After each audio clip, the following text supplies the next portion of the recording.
Hello everyone, and welcome to episode 21 of Requiem. There's a sad time tonight, as you can see by the sad music. But it's not actually. It's not a sad time because we are almost at 4,000 views on the first episode, which is actually a reason and cause for celebration. So, before we begin with anything, and before welcoming all of you guys in here, I just wanted to acknowledge all of the people that watch on YouTube, here on Twitch. Really do appreciate it. So thank you once again, and thank you for helping us reach this little milestone. And I hope that whoever's been watching that first episode, if there's one person that has made it all the way here, congratulations. And I hope that you're not emotionally scarred. Bless you, Ray. Yeah. Apparently, we are even more emotionally scarred than I realized. But whatever.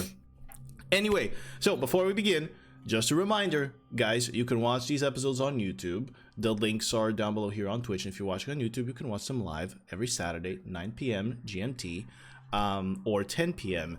CET, if you'd like to do so on Twitch. The link is also in the description of the YouTube videos, which is pretty great that can happen. It's that's how websites work. Anyway, we've got a mystery to solve tonight, and so I think we best get into it. What do you say, guys? Yes. Yes, sir. All right. In 3, 2, 1, let's roll out the intro.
And we're back. We were talking about weird things. We were talking Back about room.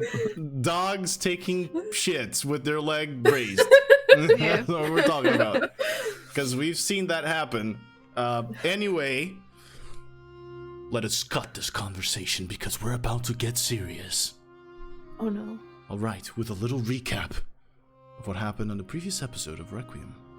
So, on episode 20, our heroes did one of the most important things that they could have done thus far in the campaign.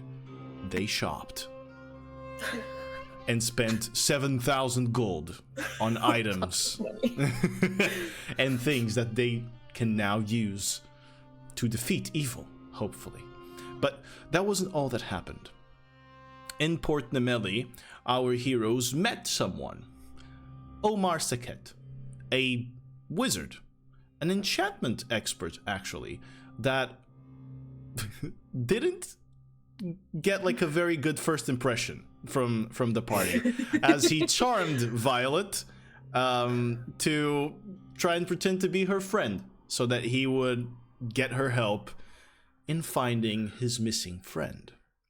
Omar Sekhet has also noticed that Port Emily is going through this strange phase, just as our heroes did, and he offered our heroes protection from this influence in their minds, should they help him find his friend. Over the course of their shopping, Vesper was assaulted, to say the least, by visions of her dead friend, of Arthur. Hallucinations, maybe. Or maybe something more.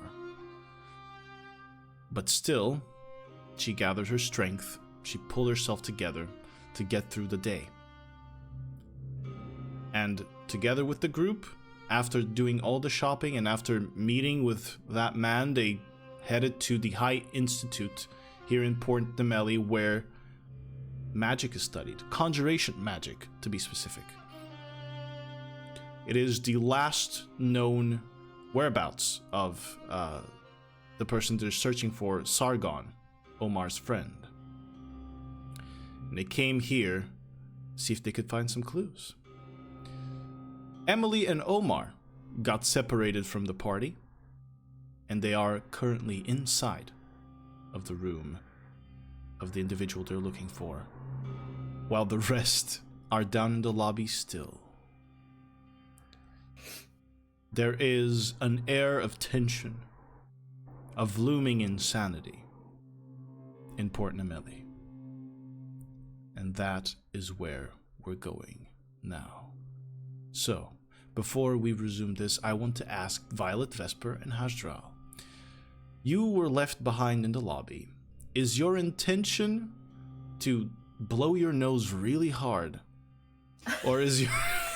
I muted, right? Didn't even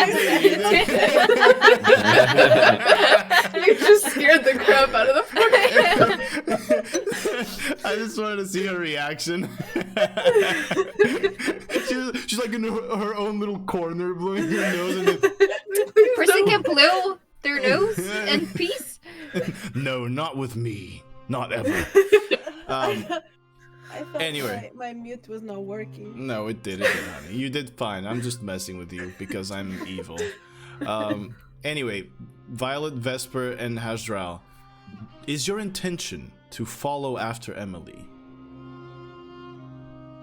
Or are you waiting downstairs? Well, I think it's Violet's intention. okay, so Violet's idea, not mine, Violet's, is to pick up one of the students' physiology, and become them. And become them. My ring of these guys. Correct. So I understand there's still just this one issue, which is that the three of you are standing in the lobby and there's another woman at the desk. Oh, right. If you recall, there was a man and there was a woman at the front desk. So right now you are seen by this woman who is kind of looking at you expectantly. You see an elven woman with purple eyes and this like long light brown hair that is like tightly pulled back, brown skin with even darker freckles, and this kind of very small mouth and these eyebrows that make her look like she's just constantly disappointed in you. And she's staring at the three of you who are just there in the lobby, kind of waiting for you to do something. Okay, I'll just look at her, look at them, and I'm going outside. Vesper just follows. She doesn't like this building. She prefers outside. Well, what choice do I have? All right, you guys head outside. So, are you following through with your plan? Yeah. Okay. I'll just go outside and check one of the students that is leaving. Mm-hmm. And pray that he doesn't come back. Mm-hmm. Major, please. Yeah. And I'll become them. All right. And what about the other two? I'm not going after. I'll just communicate with Vesper and them. I'll just become one of the students and I'll try to go in. Emily just told me the room and I'll try to do something. You're a brave woman. These magic people, I don't trust them. Well, you truly are brave, Violet. Let's just hope your wisdom pays off. Wisdom. Wait, question. How long does someone have to respond after, like, say Hajral you sending? Like, does it have to be within a certain time frame? I would assume it has to be like a few seconds after, yeah. Okay, dang it. Bless you. Bless you. Poor cat. Oh, here we go. Interrupted. Oh, we jinxed it. Natural Combo one. breaker. Oh, it's back! It's here! We took it again. Stinky face. I mean, Violet is not very smart, but she's going to try to keep her distance from the grown-ups. The grown-ups, yeah, sure. You're gonna keep your distance from the adults. All right. Yes. And okay, I'm going in. All right, you're going in. How do you? What's your look? Tell us. So, I picked up one of the female students that looks like shit because she doesn't sleep like any other student. Mm-hmm. My hair is a little bit messy. I'm just wearing some normal clothes, not very flashy. Mm-hmm. And I have books on my hand. Aw. And I feel a little bit lost. Now, this guy self lets you change your appearance, but it won't let you get books. So, are you? Oh. What books are you taking on your hand? The sneezing books. There it is. It got out. Oh wait. Oh, the allergy. So it's going to be like this the whole episode. It's Okay. fine. Violet just can't stand the dust here in Port Nemelli. Yeah. Just grab one of the hellish books we I have. was thinking about Walking that. around We have the evil book. Walking around with a satanic book on him. Yeah, it might just be too flashy. Yeah. You can carry the magical journeys of Big Blue with you. I don't have it. Doesn't Emily does. Yeah. Yeah. No, You'll just be there. I'll just be there. Like, oh, I forgot something. You have your wand now, so you can hold your wand. Oh yeah. True. Yeah, It's true. a Harry Potter shit. All right. Before Violet heads out, Hajral is going to conjure guidance and give it to her. All right. That's gonna last a minute for you. Thanks. Yes. The guidance on you. And as he does this, he turns to Violet and he says, whispering, "Are you sure about this? Because these people are well versed in magic. They might just see through your disguise instantly." Probably. I'll just say something. It's fine. Okay, we'll put our hope in saying something. This is going to be great. All right. So, Violet. Violet, you walk inside again dressed as this other person. For memes, I would like you to roll a deception check for me. Okay. With a D4, right? With the guidance D4, yes.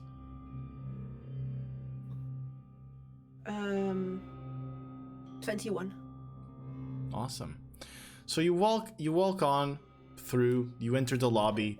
Once again, this just enormous space where the walls are just riddled with these amazing tiles with geometrical patterns that switch up from place to place and then create a larger pattern itself, just constantly shifting as magic kind of fills in the High Institute.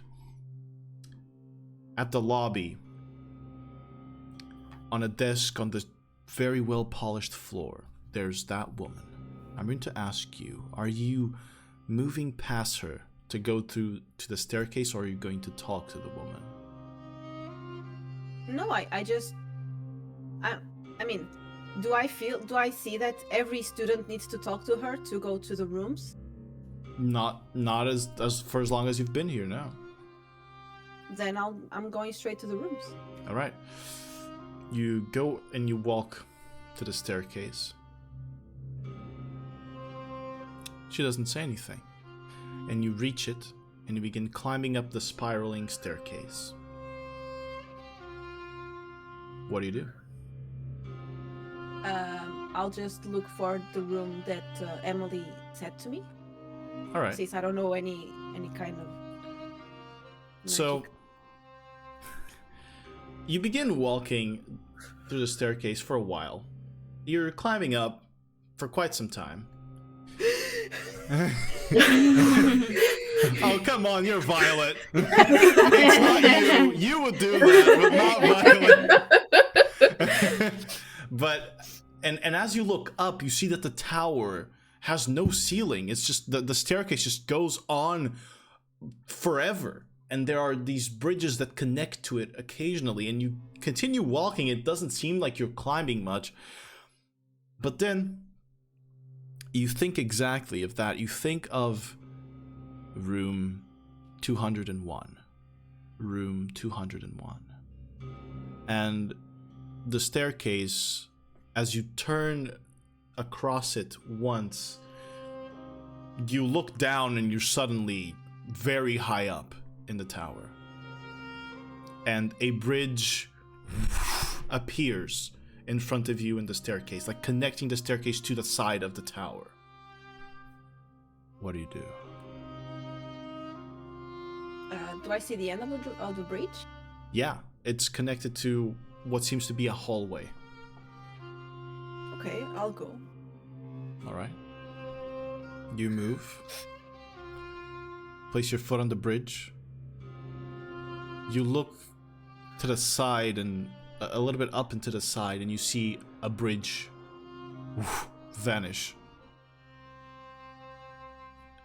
And you start sensing the floor a little bit unsteady. Oh no.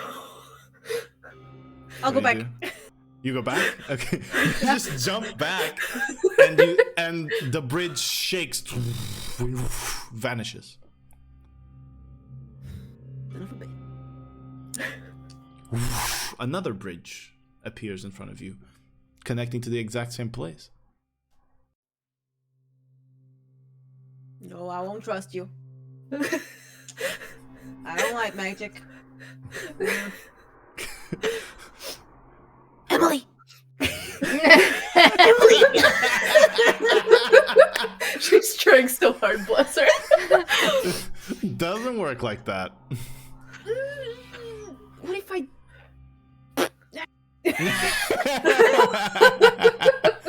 Shit. I'll go back and try to find one student. One that looks exactly like he hasn't slept in a long Most of time. them do, and kind of as you just turn behind you, there's a student that comes right up the staircase to that floor, and you see this this young man with just this disheveled hair, and like this shitty beard, kind of like mine, but maybe a little bit shittier, and because he's a little bit younger too, and he's carrying two books, and he goes, "Why are you standing here for?" I don't know. I want to go to Excuse my me. room. And he just walks past you and goes to the Can bridge. you help me? And he's just crossing the bridge.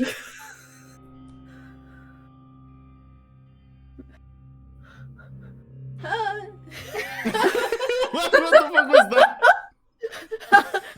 I'll find some guy that will answer me. He's How do walking I through the go? bridge. But okay, I'll go with him. All right. And I'll You- try to ask, how do I go to my room 201? And he looks I back. don't remember. 201. That's Sargon's room. Is it? Maybe it's 202. I don't remember. Roll a deception check with disadvantage. Do I still have guidance? Ah. No, I would say a minute has passed. Yeah. Good old Mizzy never thinks things through before she says them. A 10. Yeah, that was Fortunately- amateurish, Mizzy. You should have said when he said Sargon, should have said the thing. Sargon D. He's nuts! Students.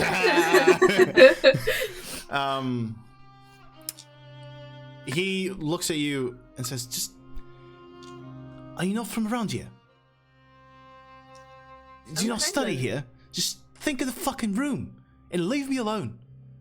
And Sorry. and he continues walking down the bridge and then down the hallway. Son of a bitch. 201, 201, 201. You think of the room. Nothing happens. Am I on the bridge right now? No, I'm going to assume you've crossed. Do I have a door? There are multiple doors. Currently, Any it's door just a says hallway full of... 201? As you look around the space where you're in, you notice that there's 198, 199, 200, 201. Okay. I'll go to the 200. All right. Now, let's cut it here and go back to Emily and what she's been doing during this time. Emily, to refresh your memory, you had walked inside the room of Sargon Verkesh, what would appear to be initially a cozy space, a scholar's space even, with the way that there were so many books, so many shelves. It is destroyed. It looks like the remains of something manic happened here. There's parchment and paper covering the windows. The windows that lead to a space that shouldn't even exist. There are broken shelves, books spread all across the floor, torn pages. And Omar is there in the space with you. And you've got that sense. That influence, that thing. That flash of that version of you that you don't want to become reality. You sense it here.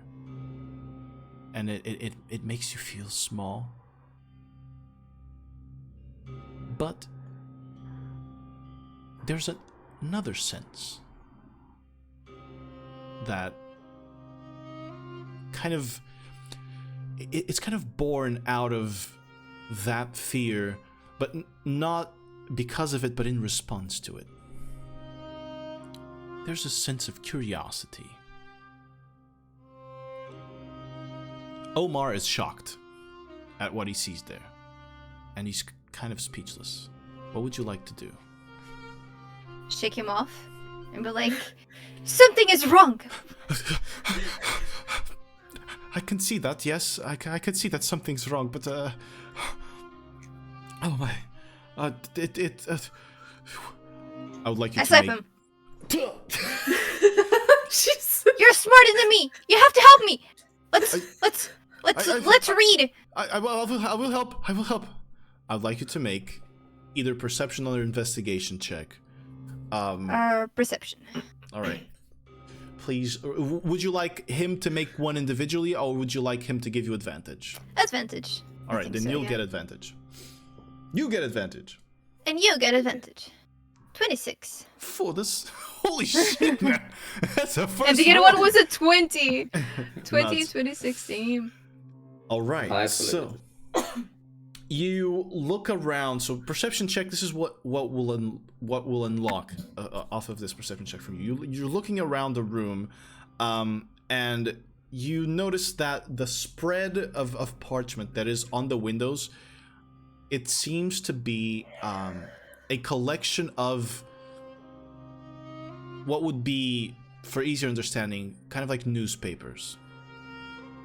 So these are news that this person has collected from Port Nemeli exclusively. You don't exactly know what these news are about, but you kind of see like the headline style of writing on quite a few of them. You also notice that there is, well, that's a pretty high roll, an extensive research down on the floor, on all the books that are spread out. There's extensive research on, you see from illustrations, these hooded figures. Kind of small illustrations of hooded figures, and they all seem to be, whether it be for the lack of other ink, they all seem to be black and gray.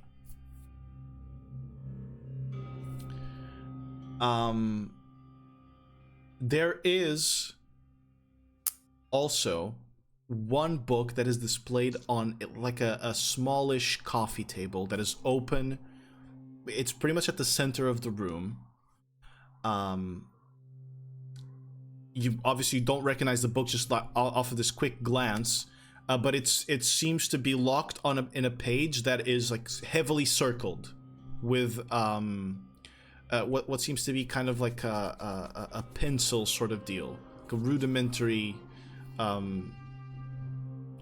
kind of scratching that it feels like it was rudimentary because it feels rushed and like manic in the way that it was done. Like it almost scratches the page.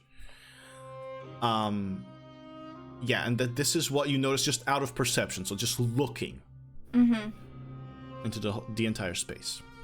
Okay. I'll ask Omar, do you recognize anything? Well, I recognize that those are news there on the wall. It seems like they were all from quite some time ago. I suspect. Yes, and he goes closer. It seems to be around the date of Sargon's parents' murder. There's an entire collection of news of many days of. There are some that are actually more recent even. They're all pertaining murders. How nice. I don't know if that's what I would call it, but sure. I was being sarcastic, but okay. Not familiar with that term. That was me being sarcastic. I'll pat him in the shoulder, and I'll go to the book in the coffee Never good table. with women. All right. So you go to the book in the coffee table. You want to take like a full focus and inspection on this part? Yes, but I do not want to touch it, at least just yet. Very well. I'm a bit suspicious. So. You encounter a book that speaks of a legend. And whether this is a legend or not, it's still remains to be seen, but it speaks of the embrace. And it says that, well, first of all, it explains what the embrace is. The embrace is supposed to be a secret organization.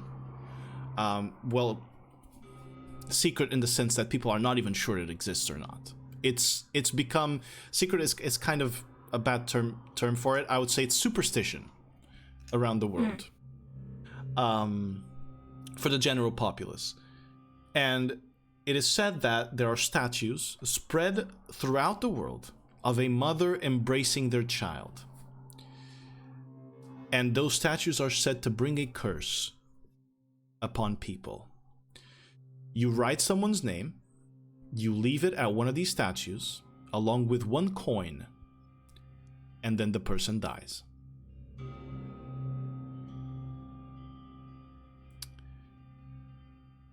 He has this circle, this kind of underline on one specific part that says that praying to the mother will allow you to join the embrace.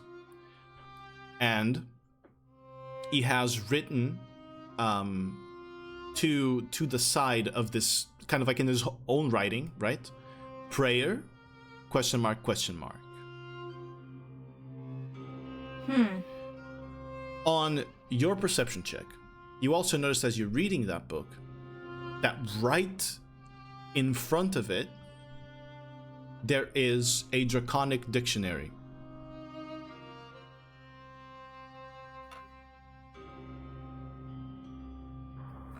Okay.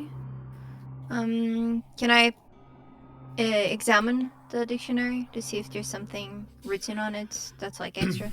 Yeah, I mean, you quickly rifle through it. There's nothing written other than like common student notes, but there's nothing like additional or worrying, concerning written on it. I mean, it's just kind of there on top of the table. So maybe this person was. It hasn't received the same treatment that the rest of the room kind of has received. It seems like it's just there. Like maybe the person was using it and now everything's just fallen on top of it and it's, kind of there. Can I sense any trap or anything, whether magically or just any type of mechanism on the book that has like the legend? All right, I'm gonna need you to roll an investigation check for me so that you can examine it a little bit more carefully. 19. On a 19, no. Okay. It seems to be perfectly safe. So I'm gonna pick that one up and try to see like the cover, like the name of it. Yeah. So this is, well, it's kind of exactly what you'd expect. It is a study of myths and superstitions, and it is by, well, I don't know if you would have heard this name, because you are from there, so I guess you would have heard this name. But I know a lot of history. Yeah, that is true. I have expertise. But let's make a history check to see if you recognize this name. Natural 20, so 27. Well, it seems like I'm best friends. Yeah, it seems like you would know. So this is by Headmaster Chrono Amphuris of the Eldar's Academy in Heatherleague, the capital of Herskellen, which is where you're from. So this Chrono Amphuris is. Julian knows him. Yes, Chrono Amphuris is now with a natural 20 probably the most reliable source of anything in this world. He is said to be probably one of the oldest, most powerful archmages in existence, and he uses his abilities to teach. He's just a teacher. And he's an excellent source on most things magical and most things history. So if this book that you have is probably one of the greatest summarized studies of myths and superstitions on Idus. So I'm gonna pick up both the study, the book about the study of myths and superstitions, and the dictionary. I'll grab both. And I want to also try to see the illustrations of the hooded figures that are on the floor. Very well. I will say that by this time there's a strong knock at the door that you've probably heard a knock like this before, so there can only really be one person. Yo, it's me. Me who? Open the door, Emily. Oh, okay. I open the door. All right. You open the door and you see a student. It's still me. Let me in. And I The universal violent walking animation. As I enter, I put myself in Violet mode. myself. Alright, and I close the door. All right, very well. Well, something is bad. Something happened. But I found shit. information, at least. Okay, what have you found? Books. I'm just kidding. See, I'm not very smart, but reading that book during our trip made me like so smart that I actually understand what I just read. Are you impressed? I am. So I got a dictionary, draconic dictionary, so we can read better. I also got a book about a legend. And You'll I relay say, information. Yeah. So I don't have Violet. to repeat. When she mentions the embrace and the legend, you know the embrace to be very real because the embrace operated in Vulcan. They have operated in Vulcan before. They are indeed, or well, someone like Violet would know that this is no superstition. They are assassins.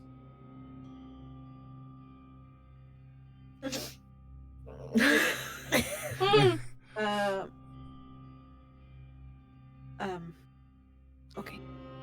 So, this is no legend. These guys are real. These guys are assassins, and if this guy is studying them or trying to know something about them, he might be in a lot of trouble. I think maybe Oh, no. he tried to find out who killed his parents, and maybe he managed to connect it to the embrace, and then he got into trouble. This is not good. Not good. So, oh yes, I'm sorry. Do I know how they act? No, Okay. you don't. You have some idea, but you don't. You just Would know I that. know who might know? Mhm. Besides Callisto? Because Yeah. she's dead? No, there's someone who's very much alive and pink that knows about them. Oh, Okay, then. can I look at the illustrations now? Yes. So you find a collection of books on multiple hooded figures. And you realize now that black hooded robes are quite a vague descriptor. And there are a few possible listings of this. There's the Helia Dauda, who wore black robes. The Helia Dauda are familiar to you, Emily, because they were part of the War of Faiths. The Great War, the Great Civil War that happened in Erskellen between mages and paladins. There is this kind of... It's not so much of a book as it is another kind of set of news regarding this rumored dark elven organization. It's kind of like there's like a collection of news and then like a book on conspiracy theories that has these rumors about a dark elven secret organization that nobody knows, that's like working underneath the underground everywhere across the world. There are notes on the worshippers of the god of death from Amira, the continent Amira.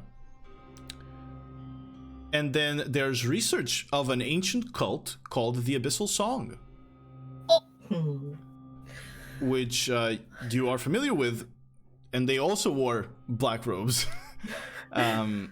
So there are quite a few, and these are all the books on the ground that have these illustrations. Why do they share all the same fashion? Why? I don't get it! Probably because it's subtle. But it's not. If someone drew them, it's not that subtle. You know a lot of organizations that wear those robes, so it's working. Alright. I don't like it though. It's not pretty. While she's investigating, can I try to find money? Oh my god, I don't believe this. You're gonna rob the And he's probably dead, so he won't need the money. But his friend is here with I was us. gonna say, as you start rifling around, he goes, "Excuse me, what are you doing, Violet?" I'm trying to find any more clues. Right, I don't think that you would find clues in his closet or even the drawers where he keeps his clothes. Maybe he has some trinket that might help us. You're not trying to steal from my friend. Of course not. Why would I do that? I'm rich. All right. Onion, I'm Yeah. sorry to interrupt. There's audio issues with the stream. There's audio issues. It's like echoing. It's like doubled. Try now. That should be fixed. Thank you. Sorry. Yeah, there we go. Thank you. Anyway, where were we? Oh yeah, he was berating you because you were stealing from his friend. I'm not stealing. I'm just looking. Okay, you're just looking. Right. Just remember your oath, okay? What oath? The one that makes you a paladin? Just remember that. All right, I'm a paladin. I'm sorry, I'm not doing that. Oh, okay. Oh yeah, I just remembered my moral compass. Disclaimer of the episode: Lizzie is kind of sick, so you know. I forgot I'm a paladin. I'm sorry. I'm not doing anything. I'm just on my corner, just looking. Damn it. This is the second time I have to remind you you're a paladin. Lizzie, for next episode, please write on a paper and just have it on your monitor. Paladin. I took a level. All right. Anyway, I'm sorry. It's fine. As you are investigating and talking amongst yourselves, Omar stops you and goes and he points at one of the news articles on the window. It's kind of central. And he goes, I think that my suspicions were correct, and so are yours. Look at this here. Do you guys go? Yeah. Yes. Okay. Yeah. So you see that these that piece of parchment pertains to the murder of a couple, Hikesh and Malani Virkesh, which are by name apparently his parents. The details on the news are horrifying, and they mention how the son found his father dead and saw the murderer snapping his mother's neck with a rope. It's detailed there that the child mentioned the murderer wore grays and blacks, that they were hooded, and that they were hiding their face. He couldn't see their face. It's said, or it's also noted there, that the necks were bleeding and they were red from the rope. Does it say how many were on the house when everything happened? Only them and the son, who then found them dead and dying. You also see that whilst the other newspapers, you see their other pages, the articles spread around, there is no other from that day. That's the only page from that day that you can see. Okay. So there are other news about the murder of their parents, but not on that day, or no. The other newspapers seem to he has ripped parts and place them on the window, or glue them on the window, which are pertaining a bunch of murders, a bunch of different murders, but they're all from like vastly different dates. But the rest of the newspaper is like kind of spread on the floor. There is no like remaining piece of this newspaper of the murder of his parents. Like that's the only page of that day that you find of that news article or newspaper in general, actually. Sorry. Excuse me.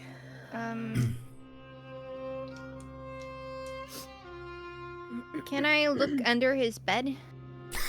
You can, yes.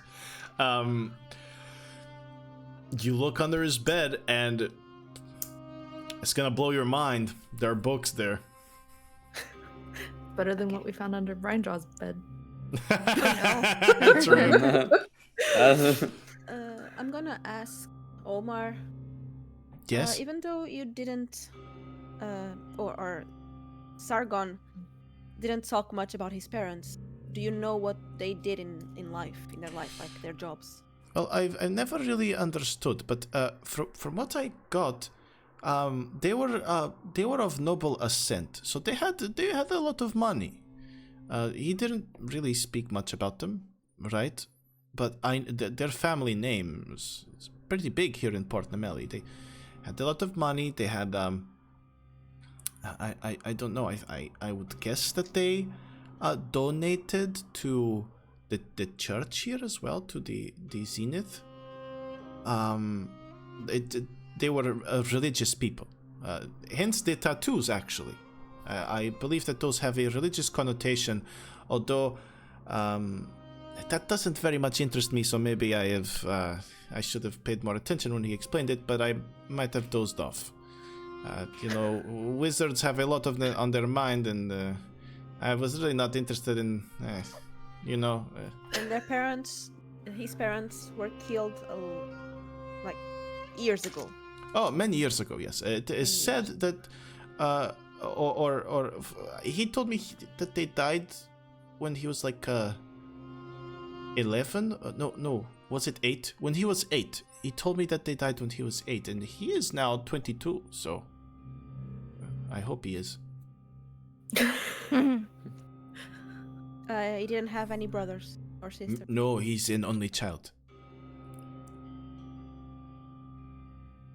Okay. And he never seemed like he was being chased. No, not at all. Okay. You are a very thorough investigators. I'm very happy that I charmed Violet here. I am not.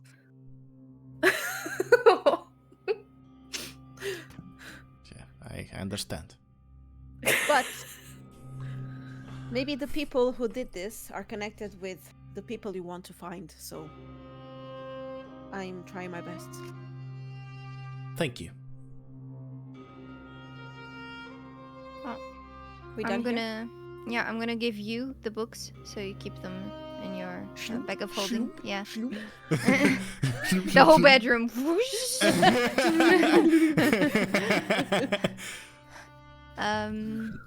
Do we leave normally? Yeah, I'm going to go back to the form I had. Alright. I guess we can just leave. I'll be honest. Universities, I still go through the natural process of telling people that I am coming here because I'm an outside visitor. But you could just walk in here and pretend to be a student and people would believe you. It's like nobody cares really. Better safe than sorry. Yeah. All right, let's go.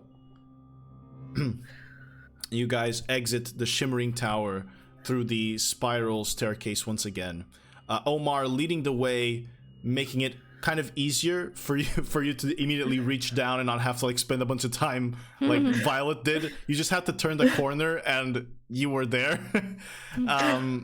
But you exit the shimmering tower and you meet with Vesper and Hasdral. I will say, before we get there, Hasdral, Vesper, is there anything you guys were doing or talking about while this whole thing was happening? Not sure. Were we? Playing cards? Were we? We're playing cards again. Oh yeah. All right, you guys are playing cards. Then I'll say, at the end of this Wizardry the Reunion game, this very intense game that you two were playing, you see the three of them coming out of the Shimmering Tower. As both of you roll d20 for me, please. Roll what? Sorry. Not you, Vesper sorry. and 1d20. To see who 13. wins. And you, Vesper? 12, you win. All right, Azrael, you won the match of Wizardry the Reunion. Damn. Damn, he's good. How does he do Get it? you next time. How does he do it? But you all gather at the front. Oh wait. Let me just ask Omar. You said that no one gives a shit who enters and goes, right? Right? So there's a possibility that someone entered the university and grabbed Sargon.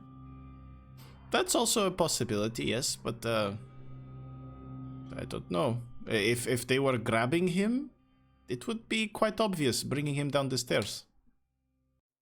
Well, I can put you in this bag of holding and no one would bat an eye. Shit. So there's that. It could be a possibility. Okay.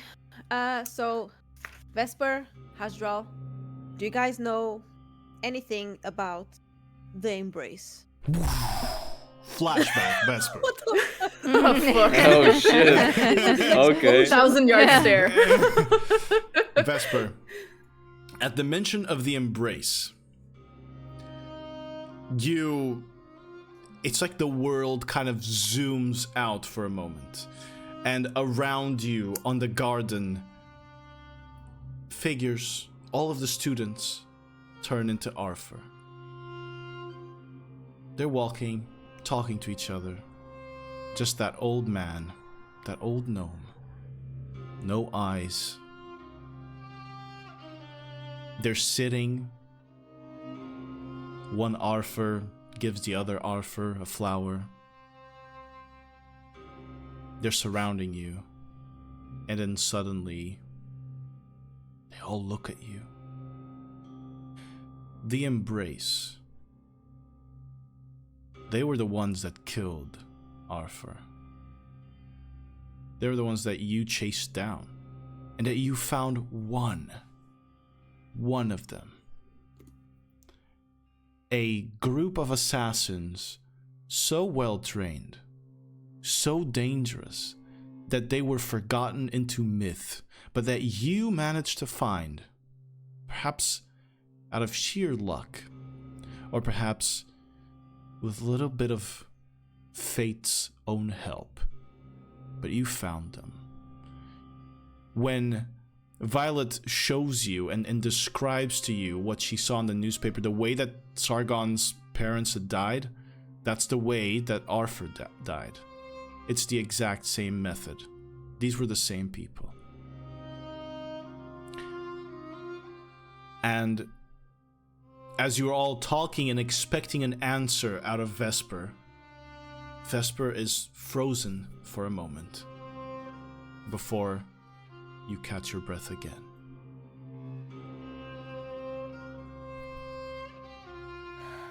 Are you okay?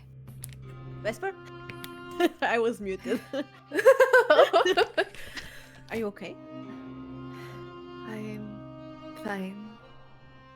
But that name haunts me.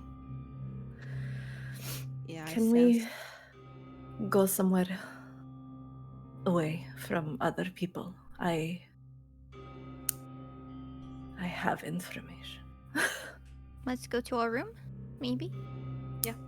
All right. For the purposes of time, let's say you travel throughout the city easily enough to return to the Hearty Harpy. And Vesper, occasionally you see him again. Like he's chasing after you. And it's getting worse. But it's not just you. Emily, on the way back, you can't help but feel that something's wrong with Vesper. And as you move closer to her and you feel her, you cross one of the streets and you see a bard playing. You hear this beautiful music, and you look to the other side, right as you're turning a corner, and as you do, that music is suddenly gross and out of tune and broken, and it's you playing. Your hair is not your hair. It's scraggly and oily and patchy and missing in some parts.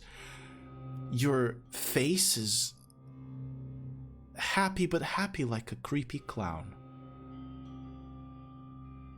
And your clothes are torn, and you're looking at yourself. And then you blink and it's gone. And both of you reach the hearty harpy, and you sit down for that moment of consideration, of talking. And before we get into that, I just want you to think for a moment. I don't want you to act on it. I don't want you to say anything. But both Vesper and Emily, and let's go with Emily first. If you were to go insane, which of your 3 friends would you kill first? Oh shit. Wow. You don't need to say it. I just need you to think about it. Vesper, if you were to go insane, which of these 3 would you kill first? And you want it. You want to kill one of them. No, you don't. They're your friends. You don't want to do that. But what if they abandon you? Both of you. What if they leave you? What if you've just came all this way to achieve absolutely nothing, and you've been guided by Violet and even helped by Hajral into something pointless? As pointless as both of you are. So why wouldn't they die? If they led you astray, and if you're pointless, they're certainly more pointless even. And if they're pointless, they shouldn't exist. And then you breathe, and you get out of that. And you're at the Hearty Harpy, surrounded by cushions and beautiful curtains, embroidered in golds and bright tones. Go ahead. What would you like to discuss? Vesper kind of deflates. You see her shoulders slump, and she takes her staff and she sets it down. And she takes her hands off of it. She looks at Violet. She looks at Emily and Hajral. And then slowly she'll start talking. Before Velox Mors, before I even met Grime, I traveled with Gramps and one other. And he was taken from me by the embrace. And I know, Violet, I know you saw me and Emily in those shops. And, well, one of them may be responsible for sending the embrace after him. I spent a long time in Vulcan trying to find them. And that was how I met Grime many years ago.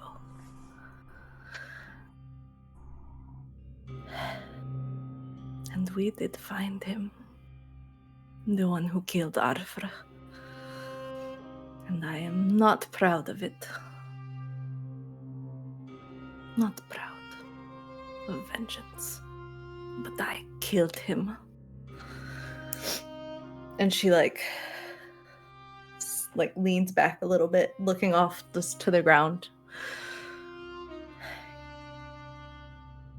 If we go after them, it will not be easy. Are you sure this is what you want to do? I agree with Vesper. Vengeance is a taint on the soul of man. And Vesper, may you know redemption and peace. You are kind, Astral. Maybe vengeance is not as bad as you think.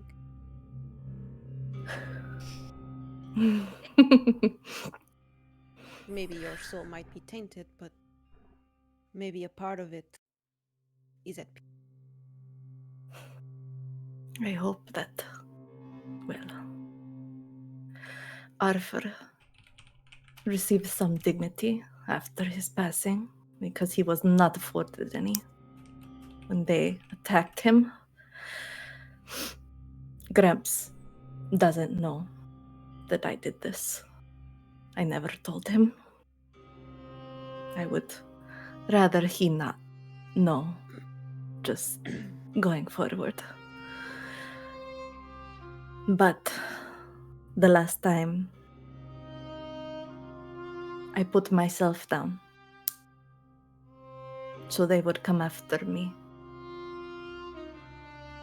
I don't think I can do that again. You said that you killed one of them. I did. One of With the Grimes' help. So you were able to track him down. Yes. I had to put myself in danger to do so. And But do you know why they killed Arthur? businessmen are petty. Anything to fill their wallets. Ironic. Maybe Sargon's parents were in a tricky business too. And was Arthur associated with any church? He was merely a trader. He did sell illegal gnomish technology, Oh, but you know, that was under the table. still illegal. I'm It not. was I'm not violent tools, not weaponry, not, you know, anything like that, but the gnomes are very protective of their secrets. Yeah, maybe someone didn't like it and wanted to shut it down. Can the embrace be like you? Can you contact them to kill someone, or do they act? You do not speak to the embrace. By the way, Would on the Vesper off, know if there's like any of those statues in Port Nemelli? on I the don't- off. Yeah. Sorry. Go ahead. I was just gonna answer. So there has to be a statue here. Right. Vesper doesn't know of one, but Vesper does know some people here in Port Nemelli. So if you would like to invoke the "I know a guy" rule, you may Oh, do that's so. true. We have the I know and the Yeah. I know a guy. Okay. I might have to do that. You might do so. You're allowed, go since ahead, you Nick. have been here Yeah. for a long period of time, you're allowed that rule here. Okay. So, I was Mick- gonna ask Onion. Yeah. correct me if I'm wrong, but we only talked about the embrace, but we haven't heard of why Violet wants to know about the embrace, right? Like, we haven't gone to the part. Me, Vesper, we haven't. Yeah. Violet was just explaining what she found, and she mentioned the embrace, and this is where the conversation. Yeah. Okay. Just making sure I'm not getting lost in the thread. Okay. I would also say that Emily would have also shared, if she'll allow me, during the trip. She would have, at a moment when she was not hallucinating, she would have shared the things that she found regarding. Okay. Yeah, or once we got like here in the room. Exactly. I don't know. All right. Good. Okay. I'm not saying that we should go after them. I know of the embrace. I don't know how they act, but I know they are dangerous. And I don't think we would be able to defeat them, maybe? I don't know. I really don't. But they are likely behind this. And if we want to know anything else, we might need to talk to them at least. Violet, you are probably right. Let's go step by step. First, we have to find Sargon. That's our main priority. Then we'll handle the rest. Excuse me, if I may. This is getting pretty spooky for someone like me. I was just a wizard studying to hopefully one day make it to this shit university, and now you're telling me about the group of assassins? I'm sorry. I just wanted to communicate that we are now in uncharted territory for little old Omar here. What level wizard are you? The important questions. So I did pass my high school exams. You're like level 2. You don't know. Yeah, I But know. he is pretty competent with enchantment. First, he enchanted you. He charmed you. Second, he has a quite complex enchantment device that he can craft faster than any magical item you've ever heard of. So this guy, whether he's very high level or not, you don't know, but you know that he's really good at this one specific type of magic. Worry not, Omar. There's this willingness. If there is this willingness to do good inside you, you will find that this adventure will be very beneficial to you. Probably more than sitting around and sticking to your studies. This is about your friend, remember? You're right, and I do want to help. I will follow you wherever you go. I don't think that's wise. You shouldn't go with us. Yeah. We're talking about a group of assassins. He's a kid. Well, Emily is a kid too, but Emily chose to be with us. But I feel safe next to Emily. I don't know if any of you feel safe when you're next to me. I just look at him like, huh? Yeah, I can't explain it. You have a way to inspire people. True. Well, Violet, if I may, we have killed enormous whole whales. I think we are more than capable of keeping Omar here safe. And I bet with his wizardry skills that we have seen so far, I think he will prove to be quite useful. Don't you think, Omar? I just want to go. What if he dies? You can die, Omar. Are you prepared to die? Right, so now I don't feel so safe when I'm next to you. I wouldn't be the one killing. I just sing, I don't kill. Look, I'm very nice. I understand the risks. I trust that you can protect me. I just want to be there when my friend is found. Even if he's dead? She got Damn. Even if he's dead. Okay.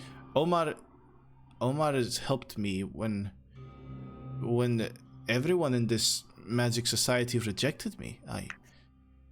I'm terrible at conjuration, and yet he gave me books to study.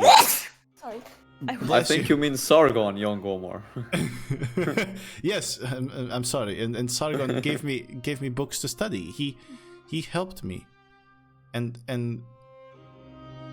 I just want to be there for him the same way he was there for me when I was thrown down multiple times.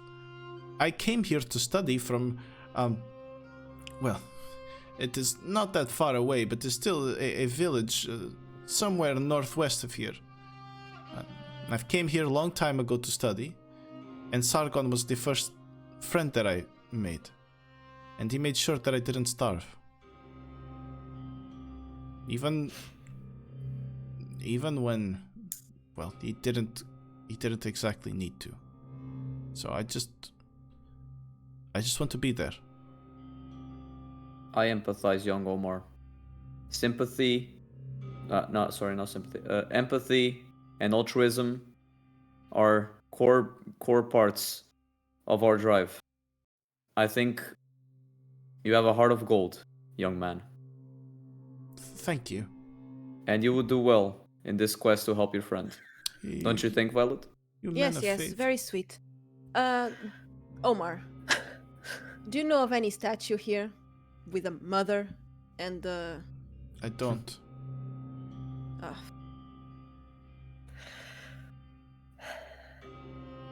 Any maps? That was a good transition. That was a good transition. Do I invoke the I know a guy now? If you want to. Best time is up. Fair enough. Remember, you're limited to I know a guys per region. Right. So after this I know a guy, you can't do an I know a guy. We're gonna try something else first. I don't know if it's worth it. Up to you guys. Does the Porty remember if we had something in Draconic that we needed to translate? I think so. I'm trying to go through my notes, but I don't remember what it was. We had Abyssal.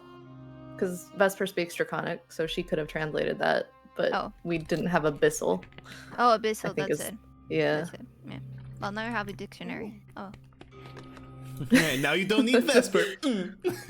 Fine. I won't translate for you anyways. Vesper, do you know anyone?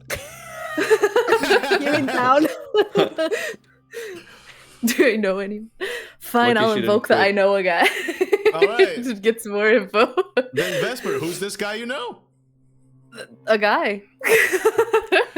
Look, you expected me to come up with the guy? No. You come up with the guy. I forgot about the I know a guy. Just you come up with a person, something that you know. You can have your reason for knowing them, or you can just have no reason. You don't have to explain. You just say that you know this person, you know where to find them. You tell me who this person is, I'll become that person. Or my best interpretation. Do they have to have a name? Do I have to name them? Of course. Unless you just want to name them Guy Jackson. Guy Fury. Yes, Guy Jackson. Steve Stevenson. He just has a 21st century name. And knows the gas stations and stuff. So he might not have a name. He might have He's a title black instead. Market. He might be just like a black market dealer, and we just call him like Shady Steve. You want it to be Shady Steve? He's Shady Steve now. All right, Shady Steve. Where would you find Shady Steve? He would be in the alleys, in the shitty part of town. Shitty part of town. All right, so that would be, I would say, shitty part of town. Actually, there are two kind of shitty part of towns. There's one that's closer to you, which is kind of like the port area. There's some shitty parts there. And then the other one is northwest, like almost at the tip of the city. A little bit before it, there's like a shitty area as well there, but that's because there's like some gang shit happening there. Which one would you say, port or the gang shit? If he's like a trader kind of guy, he's probably by the port. He's where Probably the goods are coming in. Right. Shady Steve. Got it. So tell them about Shady Steve. Go ahead. Fine. Gotta remember how to speak like Vesper now because I got Shady Steve in my brain. Shady Steve. There is a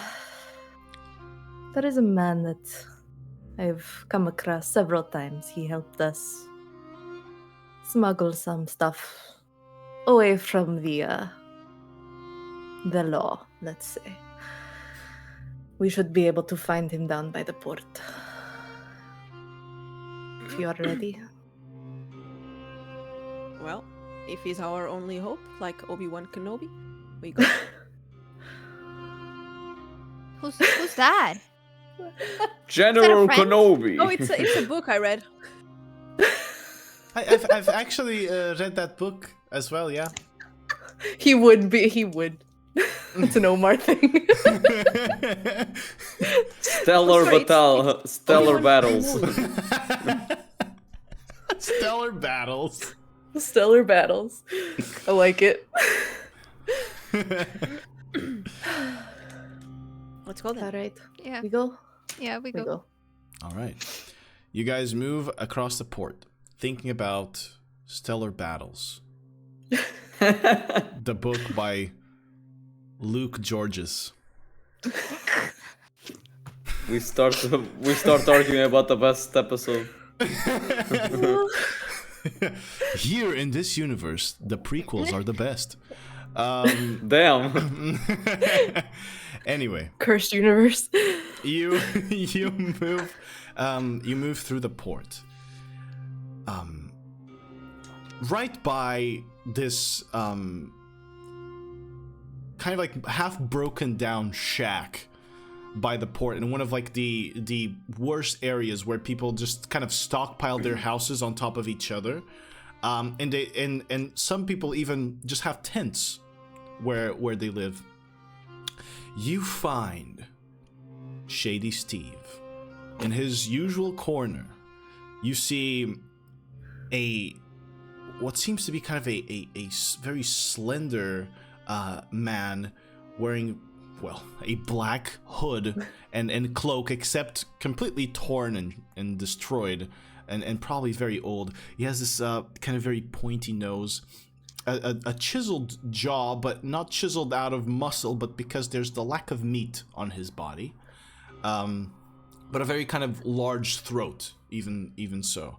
You don't see his hair over the hood, but he has just this permanently raised eyebrow as he's just looking around, his arms folded and his cloak kind of folded over.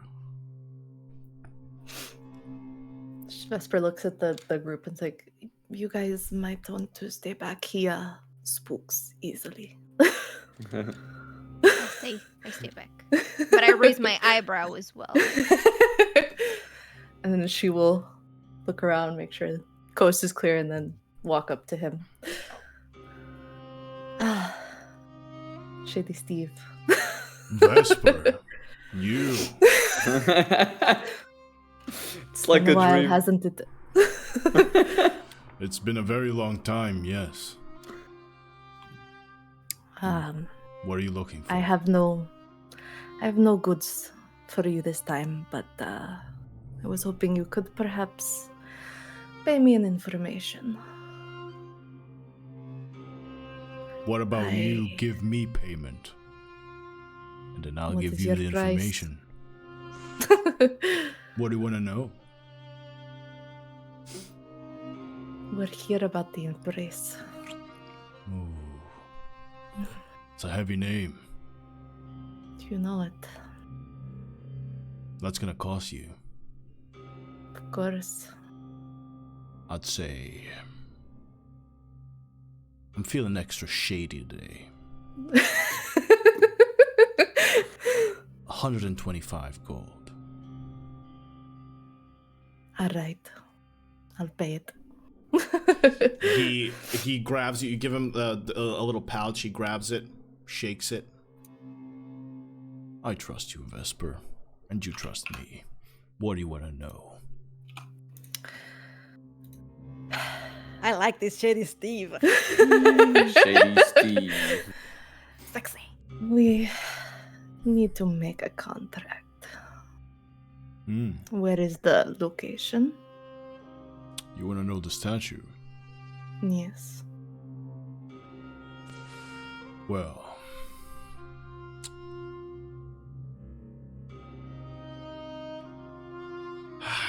I'm putting my life in danger here, Vesper. So you best not tell anyone where you found this information. You know it goes with me to the grave. The statue's not located very far from the center of town. The Embrace are supposed to be equally accessible to anyone. So at the very heart of the city is where you will find the statue. Remember that it is hidden, so you'll have to look very well for it. I appreciate that, Steve. And give Velasco and Osari my regards. I'll do just that. See you around, Vesper. Hopefully, you will see me again. And if not, best of business to you. Thank you. I'm going back to being shady. It's shading time. All right. Back to the group to tell them the info. Very well. Bye, Shady Steve. When you go to Bye. wave, Shady Steve's not there anymore. Whoa. Oh. Whoa. Man's crazy. He is the shadiest. All right. So, information is relayed. What do you guys want to do? So,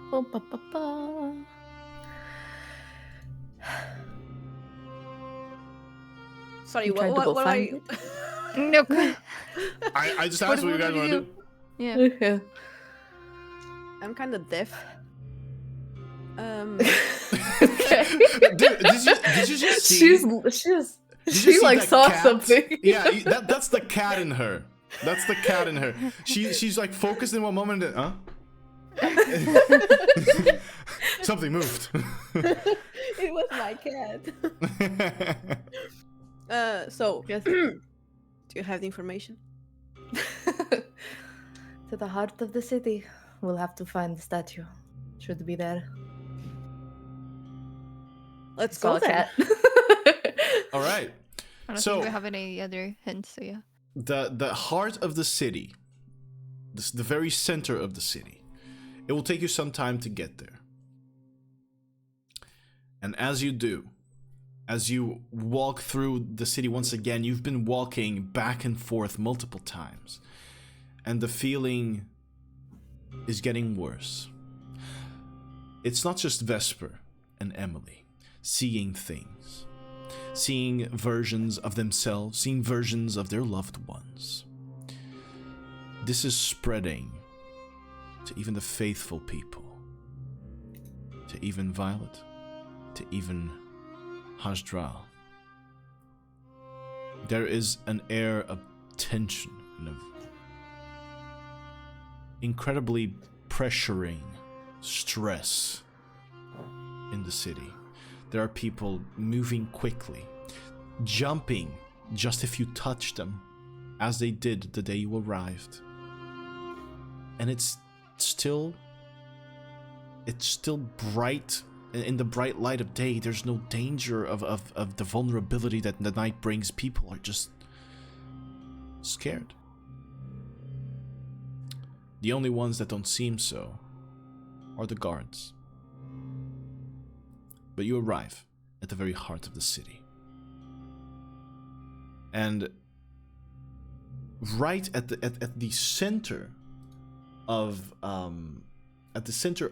Port Nemeli, there is a little symbol of a sun, like a pillar, a mark of sorts of gold with a sun on top of it. this is... Well, actually, would you guys know? Whoever here is proficient in religion or history, I need you to roll one or the other for me, please. I have religion. Ready? History, expertise in history. For me. Go right ahead. All right. Oof. It was not good. 24. Ooh, 10. 12. Also not very good. But Will 24. Hajjal carry us? Yeah. Yeah. Saved. So, Holy man. there's a faith in the Soul Empire that you guys have heard about, which is the faith of the All-Mother. The faith of the goddess of life, Elef. But the way it began, and this is what Hajral knows, and you guys don't, the way it began was with the worship of the sun.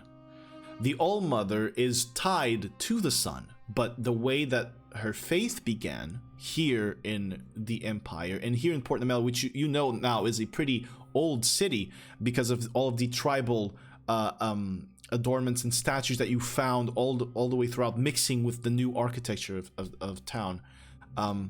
It seems like this is a kind of like a mark of the old religion, of when it was just the sun. And you notice, Hajral, that the way the sun is displayed is the exact same way that the sun is displayed in the hands of the All-Mother symbol, where she has her hands, or there are hands beneath the sun holding it, and sunlight bursting through her fingers. So this is how this faith began, which leads you, as you all look around the very center of Port Nemeli, contrary to what you would think, is or seems to be the oldest part of town. You know that Port Nemeli has started as a kind of society of fishermen and people dedicated to the sea, but this very center is the oldest part of town. And there are old kind of sandstone buildings, some of them crumbling, some of them supported by wood now, or by stone beams and pillars that are kind of just trying to keep everything holding together. And now that you're here at the center, and now that you know that this is truly the heart of the city, and this is the oldest part, I'm gonna need all of you to tell me exactly, how are you searching for the statue of the Embrace? Can you just tell me the symbol that we see on the statue? It's not the statue, the thing on the ground about the pillar, yeah. Pillar. Is it's similar to the ones that we saw on the other roped guys? White. Exactly. Yeah. It's okay. Is it the same similar sum. or is the same? No, it's not the same. It's the guys wearing the robes. They have the All-Mother amulets, which means there are hands beneath that sun that you see. There are hands beneath it, and there's sunlight coming out. So it's the new religion. It's kind of an evolution, or Hasdral would know that this is kind of an evolution of that faith. It started with just worshipping the sun, and then it evolved into the All-Mother, which was tied to the sun. I'm gonna relay this information, obviously, to them. Very well. To Hasdral, inspire them. Do you know, like, the tenets of this religion? And now the DM answers. Do I? Well, Hasdral, with such a fucking high religion check, yes. So, and actually, Emily would know some of this because of the stories she's heard about Port Nemeli. So, the faith of the All-Mother is tied heavily to life, and it is to life in all aspects.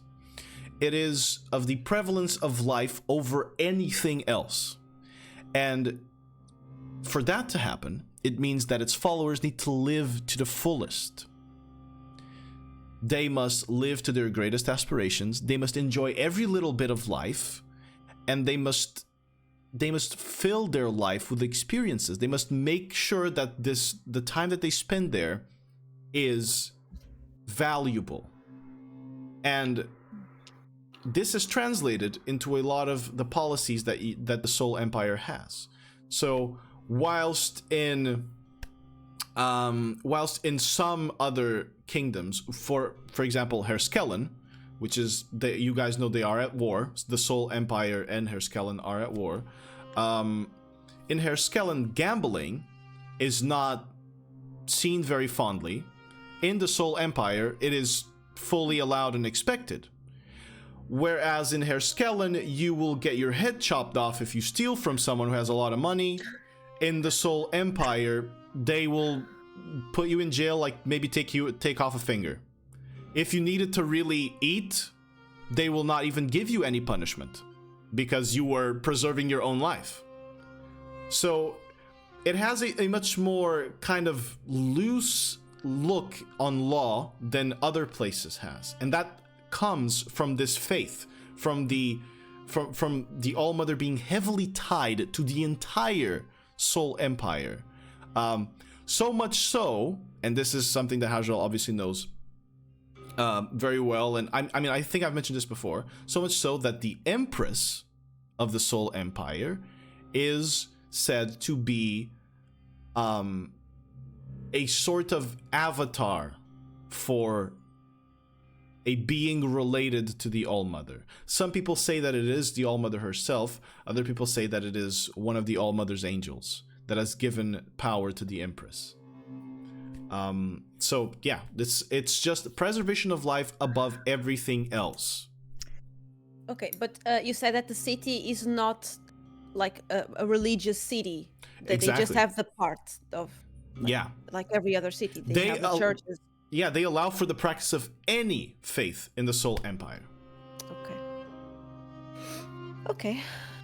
About looking for the statue. I think Violet would search around not the main street per se, like some alleys, and try to look for shady parts because it's still accessible but hidden. Very well. Let's go around. I want to hear everybody's input on this. I want to go to like a garden or something around. All right. Very well. Plant life. Yes. Okay. Next. With Hajdral's knowledge of this whole ordeal, I want to see if there's like something around, like a location that could kind of align with this. With the sun. Yeah. Very well. Okay. And you, Vesper? Probably go in the direction that the pillar is pointing, in that direction, and looking possibly up. Got it. So let's everybody roll perception checks for me. That's what I wanted. 18. Oh shit. 9. 9. Natural 1. Mine was not a natural 1, but it was close. Emily Right. about to get like a bird shitting on her eye or something. She can see. So let's deal with Emily first.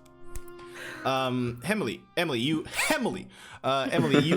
head to a garden nearby. There's actually one. An old garden, actually. There are quite a few statues in there. You search them for about, I'm going to say 10 minutes. You walk around that garden, looking at each and every statue. A mother holding her child is what you're looking for. You enter this kind of central portion of the garden.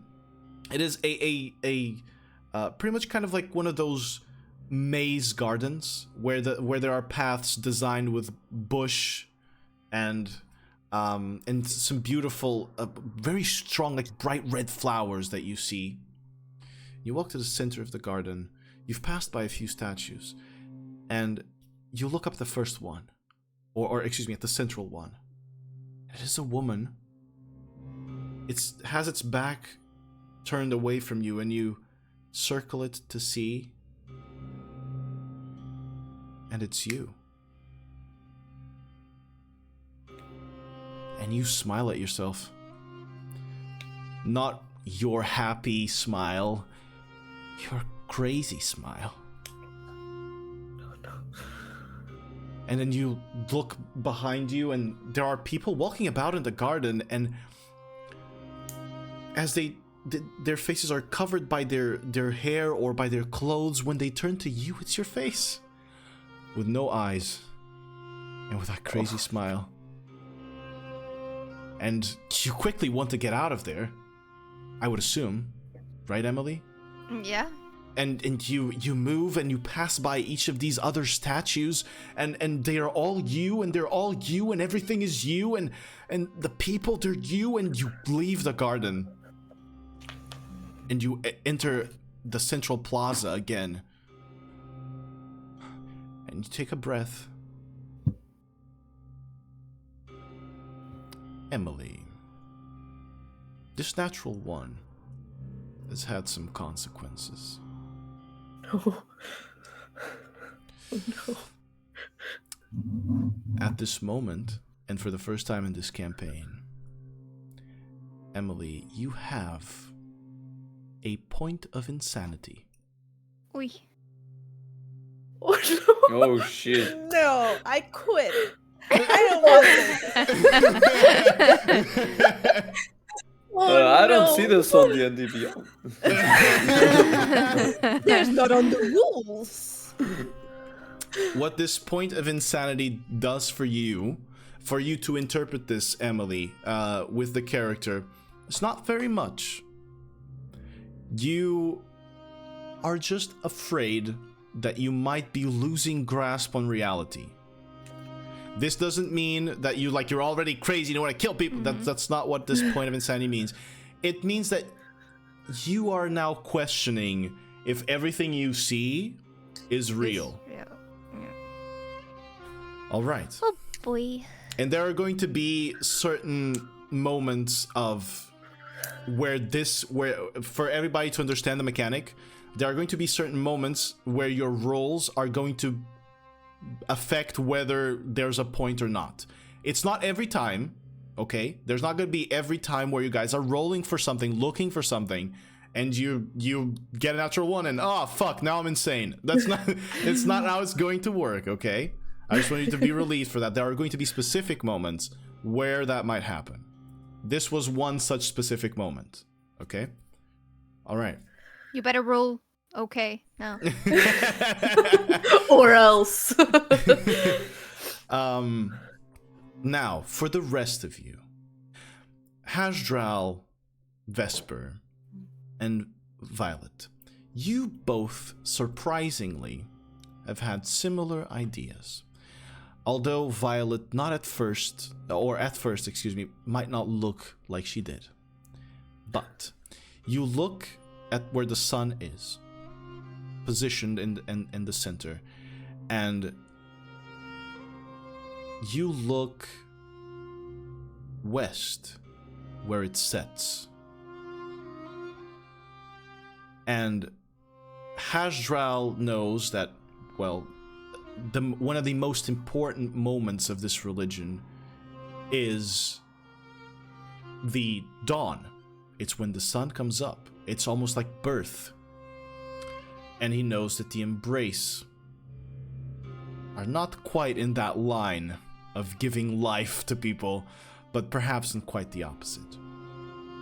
And Vesper notices that there are little markings on the ground near the pillar part, the golden pillar part, that point west. They are draconic runes, which she can read, except that these have no meaning. These are kind of, you interpret from it that they're meant to be confusing. And Violet, right west, straight west, there is Not your west. You don't need to look west. You're looking for the embrace of your home. West. Wait. There is an alleyway that is filled, as you guys look in there, that alleyway is filled with people that seem to be dejected, that seem to be poor, that seem to be abandoned. And it's good as place as any to begin your search. I will say that as you guys were circling around and finding this, that took you the same 10 minutes that it took Emily to go through what she did. And she will return at this point.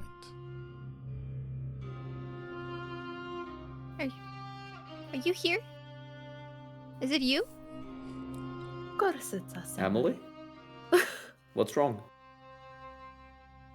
Everything, I think. You're Ashdra not looks far around. off. Do Do you need that hug now, Emily? Yes. Did you see anything? Gives you a big hug. All right. Thank you. I Did don't you want to see be anything? alone again. I Azrael is asking the same. Azrael is that NPC that just has the same voice. Have you seen anything? Hello, have you seen?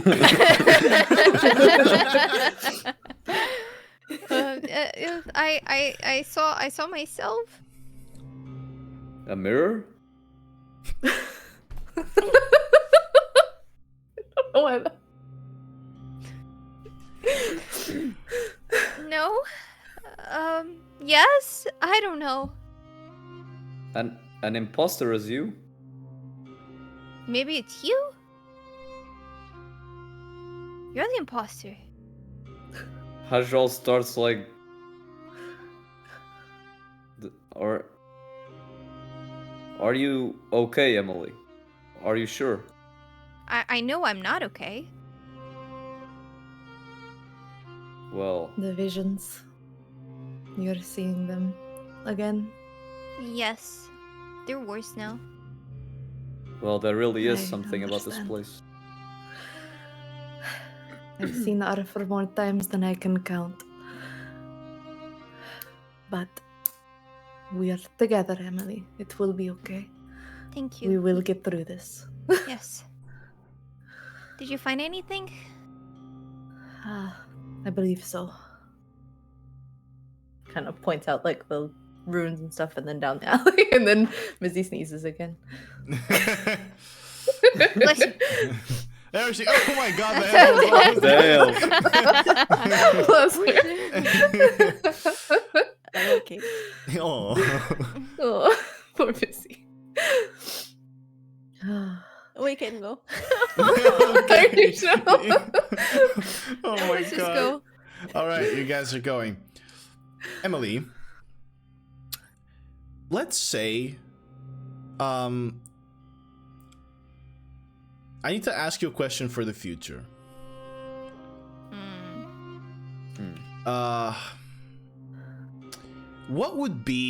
What type of bug would Emily be most scared of? A bug. Ooh. Oh, what's the name? My brain! It's like those that make a lot of noise. They sing a lot during the Cicada? night. Yeah. Cicada? A Or cicada? cricket? Cicada. Right, Yeah, okay. cicada. Okay, got it. A cicada. Very well. Thank you for saying that. All right, so you guys, uma cigarra. Yeah. So you guys move to that alleyway.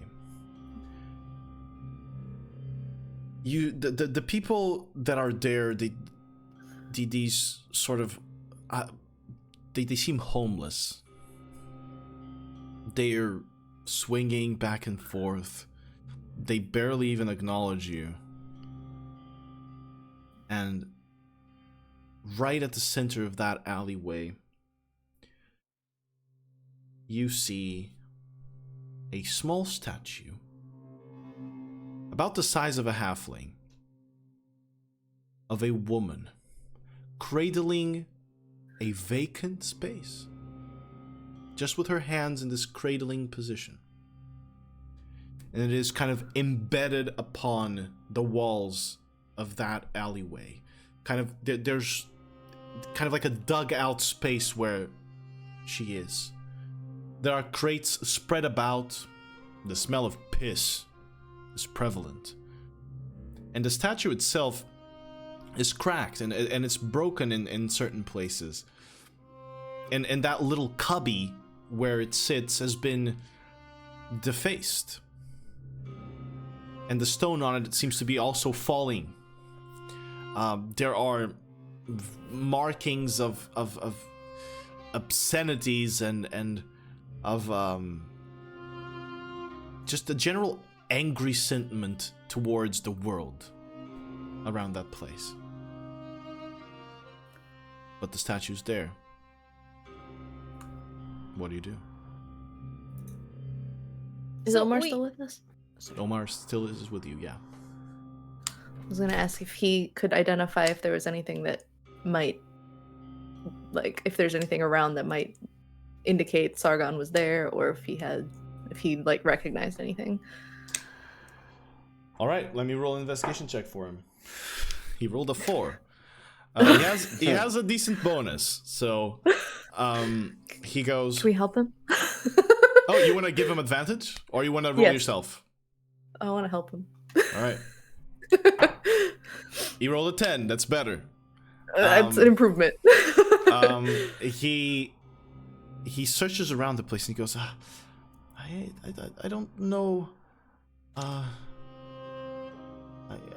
don't know of if there's anything here that indicates Sargon was present, but look over there. And he points towards kind of the feet, kind of the statue is standing on a platform, and that little platform kind of has he points at the statue's feet, and you notice that surrounding the platform there seems to be something written there. What is it? I go look. You go look. It is in Draconic. Perfect, I can read that. I wish I could. Oh god, that's humiliating. Hey, we got a dictionary for you. You got a dictionary. Actually, you can read the dictionary to learn how to speak Draconic. I know this is not how real life works, but this is a game. So we can make it work that way. Yeah, we can make it work that way. What the game? The thing where you see statues of yourself is not. It's not real life. But it reads the following, Vesper. At the end, and end is written with capital E. The mother and the child, both mother and child with capital M and C, hold in one final embrace. Her child is ready to take her place.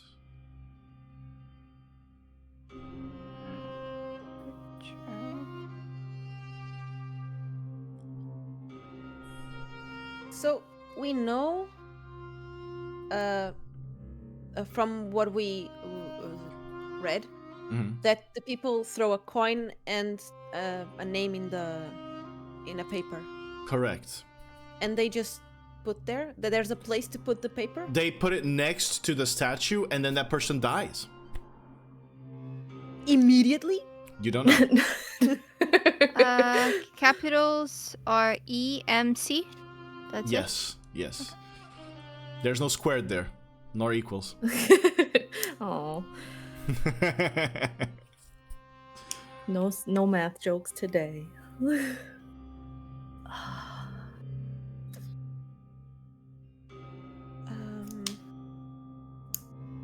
I have a very pertinent question. How is coming to the statue going to help us in any way? It was the only You were hint. the one that wanted to talk to the embrace. How are we But going you don't to talk talk to to the them. embrace? How else the would you get statue? them to show up?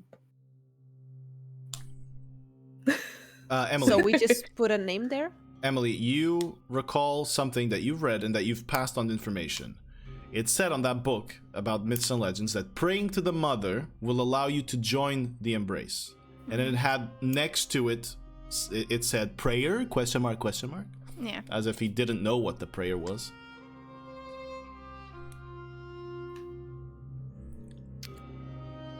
So is the prayer what we just read off of that? I don't know, you can certainly try. Vesper, do you want to Like say this? recite it? Yeah, I guess. Recite it back in front of You the want- statue. I don't know. You want to recite it to the statue? I guess. Then please go right ahead and recite it, Vesper. Oh no, I didn't write down the whole thing. I just wrote down the important part. I start whispering at the end. I was trying. Okay, it's fine. Says, It's at fine. the end, the mother and child holding a final embrace. Her child is ready to take her place. I had a lot of words missing from that. So. It's fine. We'll say that you say it then. We'll say that you say Okay. it. I won't make you say it then. And as you do, the statue holds out its hands towards you, as if kind of in a hug motion. I hug it. As you hug it, the statue wraps its hands around you, and to your side in the alleyway, you see the floor open up downward into a passage underground. Shit. The statue lets go of you and gets back to its cradling position. I'll turn to Omar. Are you sure you want to join me? No, but I have to. We will do everything we can to protect you, Omar. Thank I you. give you my word. Thank you. Violet goes in just thinking, another one to babysit. He rubs his amulet. So, before we walk in, is it everybody's intention to go inside? Yeah? Yeah, we're one. Here we go in. I'm not Very well. staying alone, so. Very Vesper well. holds Mizzy- Emily's Mizzy hand really so wants- she knows she's not alone. Okay. Mizzy wants Violet. Oh well. Jesus, Violet's a bitch. So 21 episodes in, and you notice now. I noticed it even before we began. So, my friends, give me just one moment. I have to check something here.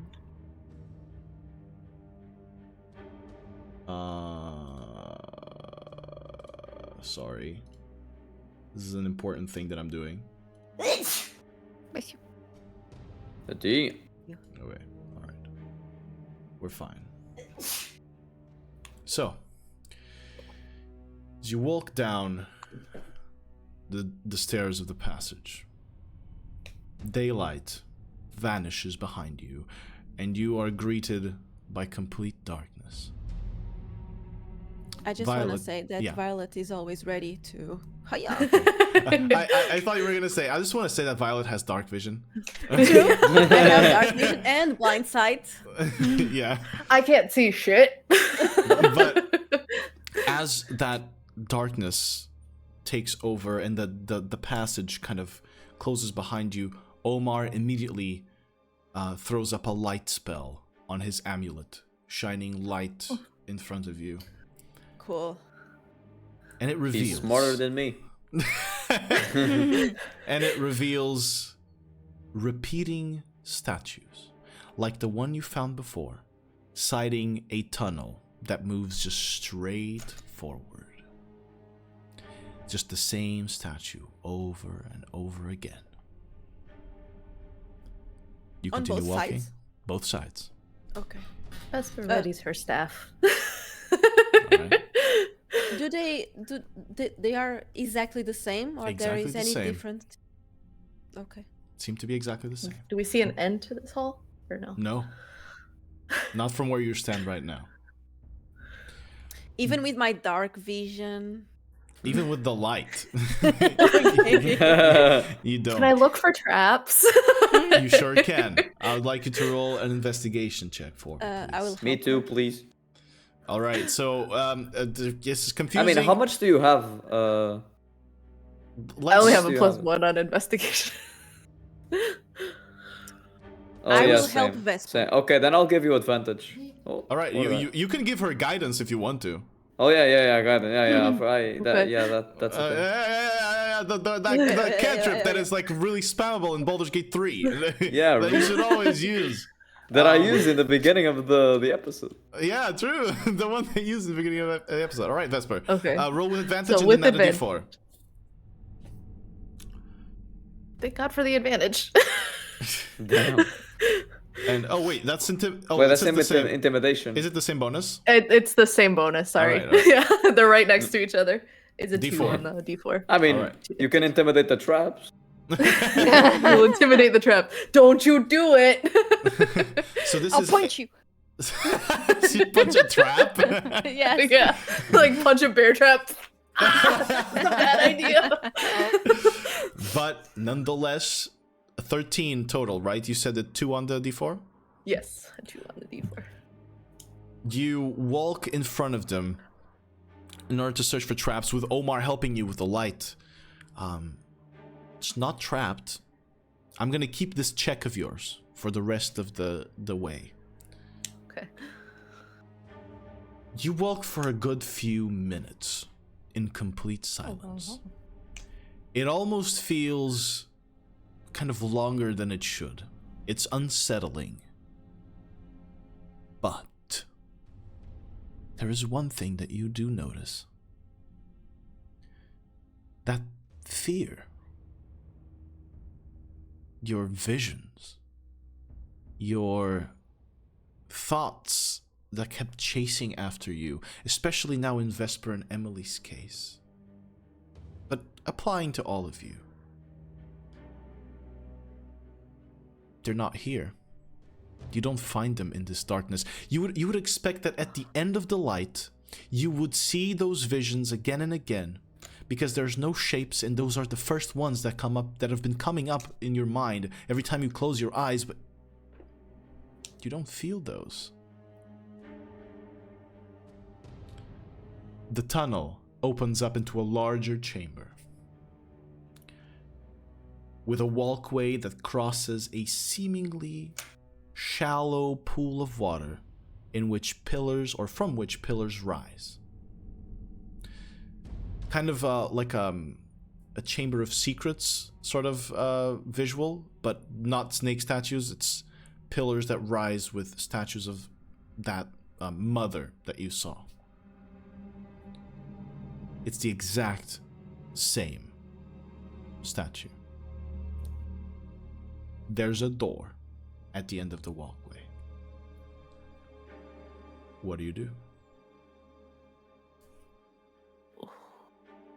It's still Do we not hear illuminated, right? No, not a complete darkness except for the light that he's shining across the room. That allows you to even see this, plus the dark vision, of course. Do we hear anything? Roll perception check for me. And on the ceiling, is there anything? No, darkness. 26. Damn. 26. You hear the dripping of water,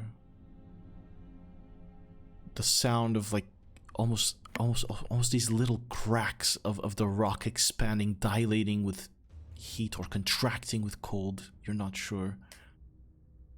You hear like the most minute noises.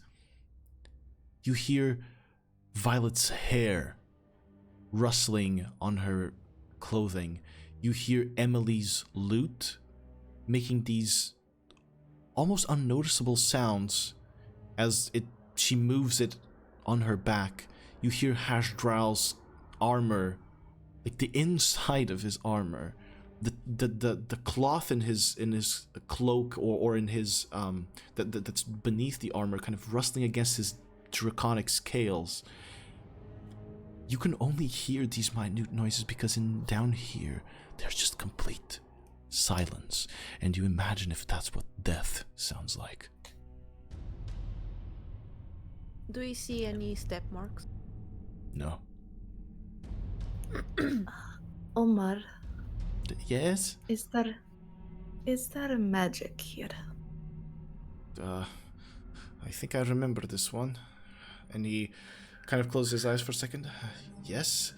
And he you see that he takes out this metal finger, kind of like a claw that he places on his finger, and he creates this rune up in the air, and then slaps it, and throws out a detect magic spell. Yes, there is some form of light magic. There seems to be abjuration. Abjuration is the protective school of magic. So this means there's some form of protection here. However, I do not sense it to be in an arcane way.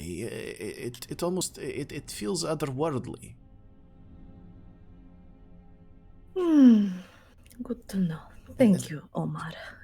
Very old. Very, very old. Okay. I'll continue forward. Continue forward through the walkway. Yeah. Vesper, the sound of her steps, all of you at this point, the sound of her steps like hitting the little kind of puddles of water that are along the walkway. It's almost like deafening, and it echoes across the entire chamber. Omar goes, perhaps we should go with you? And his voice, you. Of course.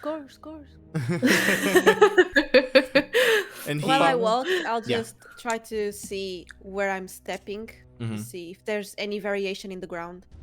On Okay. the ground. Or if it's always smooth and... It's as insofar as you've walked right now, I would say you've made it about a third of the way before Omar talks to you. It seems to be smooth, and it seems to continue smooth. With your dark vision, you can see very well. Can I see on the statues Yeah. any kind of mark, just if they open, or if like, for example, if any trap is enabled, if they open their mouths, or is there any marks? Roll a perception check for me. Perception. 8. No. Doesn't seem like there's they seem just like the statues you saw outside. Okay. I will continue. To the Alright. door. Everybody else moving to the door with Violet? Yes. All right. If there's anything else you want to check, interrupt me, please. The door. Oh, do I feel like if we're being watched? Or if we're being perceived? Yes. Okay. Your check is really high, and your wild instincts would tell you that you are being watched. I will silently, I just like kind of like, they know we're here. Actually, can I try to use divine sense to detect good and evil? For sure.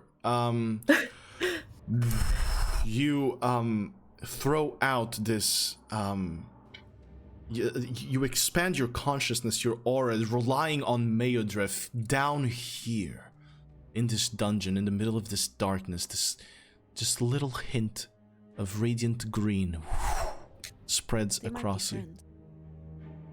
You do detect. Your divine sense, does it allow... Could you please describe it to me exactly? You can sense anything affected by the Hallow spell, or know the location of any celestial, fiend, undead within 60 feet. Is that it? That is not behind total cover. Okay. I'm going to say this. You sense there's a presence. You don't know exactly its nature. So I don't care.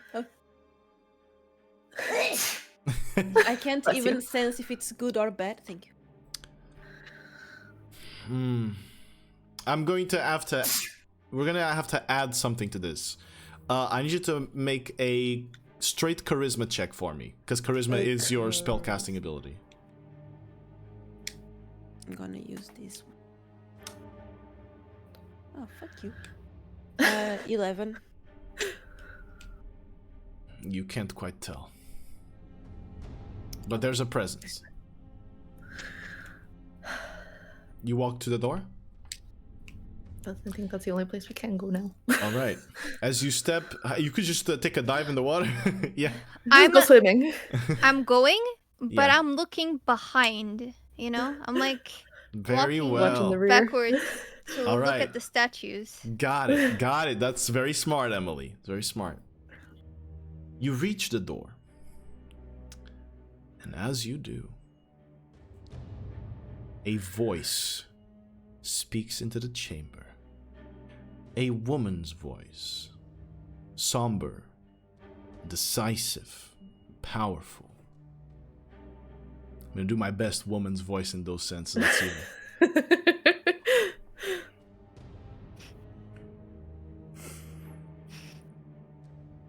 What dost thou seek within her embrace? Oh. Vesper. What, me? Yes. Fuck. We seek the location of someone.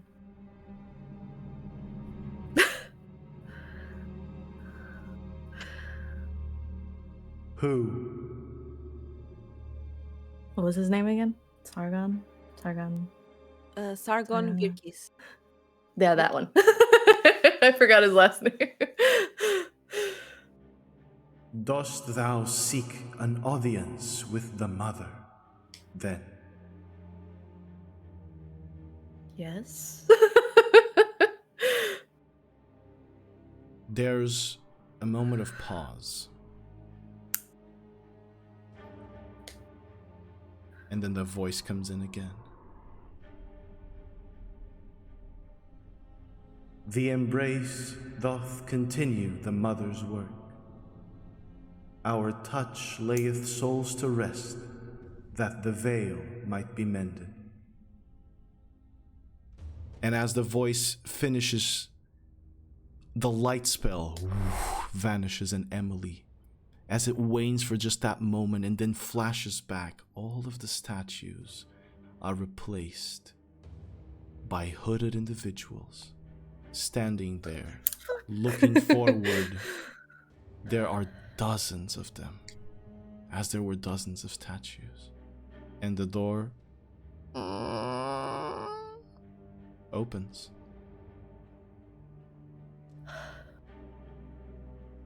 We go in? I mean, yeah, we have to. Yeah. We're surrounded, Unless you want to go away now. No, I go in. She's excited. Look at her. This is the same face that Mizzy has when she's playing a game she really likes. So I guess that's good. Good. So, as the door opens, you walk into a very well-lit space. It looks like a sort of small underground plaza that opens up at the end of the descending staircase that is now in front of you. So it looks like this plaza that you see ahead is kind of like farther beneath the ground, and you are kind of above like an amphitheater sort of arrangement, let's say. The ceiling is raised maybe 60 to 80 feet tall, which is insane, and which makes you realize how far you've been going down. There are braziers illuminating a central statue similar to those that you've seen before. And then embedded on the walls here, there are houses. Offshooting from your staircase, there are small streets to the sides that, as you guys continue on moving, at the moment are all blocked by hooded, masked individuals whose eyes you can't even see in the shadows. So this feels like an underground city. Yeah. Not or, a city or a village. Yeah, sort of an underground village or settlement. A chill comes down your spine as you feel compelled to continue moving forward and down to the plaza, where in front of the statue, two of these hooded individuals await you. What do you do? Approach them. As you approach them, they don't speak. They turn and point kind of for you to follow them, leading you to an opposite staircase. It's kind of like directly opposite from where you've come, across the plaza, that goes up. Do you follow them? Mm-hmm. Yes. All right. You climb up in complete silence. The only noises that you hear are the little fires and torches lit up in this dark space. Vesper, you especially, and Hasdral also, because he has a pretty high passive perception, and even Emily, it is strange to hear these noises so close, so incredibly close. But they somehow are better than that complete silence, because in that complete silence there's a threat. There's the threat of you thinking, and right now you know that that's not good. Although, here you feel away from that. You walk up the stairs, and there is a door there. They touch the door, and then as they lift their hands from it, it opens, revealing another chamber beyond it, and they point for you to walk in. Do you? Yep. Too late to turn back now. I want to I want to go. ask you, and you can take into account Omar in this one, okay? I want to ask you, what's your marching order? Who's walking at the head of the group? Who's taking the lead here? Vesper will. I'll go second. Second, and then third, who's going third? Me. Emily third. Hajral, you Me? fourth or Omar? Last. I'll go last to You'll go last? to cover the backs. Got it. So Omar goes in before you. You walk into what seems to be a great hall of sorts, but there is no iconography, no lavishness, no carpets, no great throne, no dais or raised platform. There are only those multiple statues on the sides, same as you've been seeing. There are two lines, one on each side, of hooded individuals forming a corridor for you to pass. And beyond it, at the end of this great hall, there is a stone chair where a female figure sits, hooded as well, to where you can't see anything on her face but the edge of her chin and two glowing, fiery orange eyes that seem to be just flaming in place. What do you do? Walk towards her. You walk towards her. She say anything? She's just looking at you. I'll ask, are you the All-Mother? No.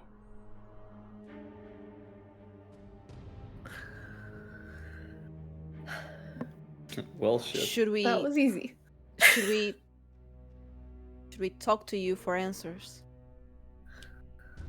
You're here, aren't you? What do you want? We are looking for someone. Sargon. Wait. Sargon. Yes. I always forget. Yes. Sargon Yeah, the Dukesh. last name. Yeah.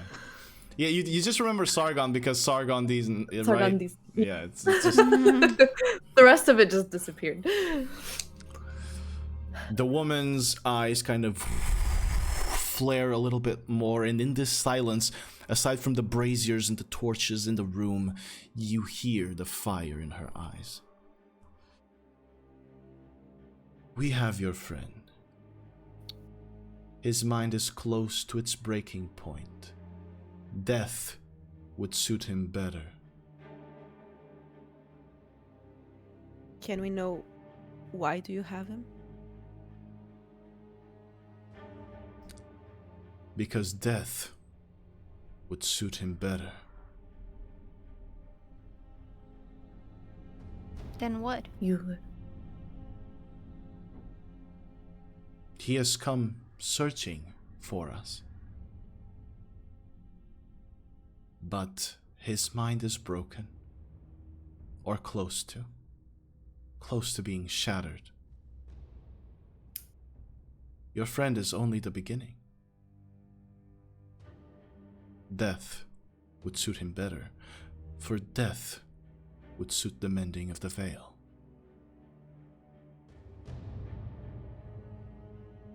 The veil being what's keeping the Weaver back? Like, do we know that? You don't know that, but you can try to ask. What The veil- veil is this? Yeah. The veil that prevents the return of the starless night, the long night.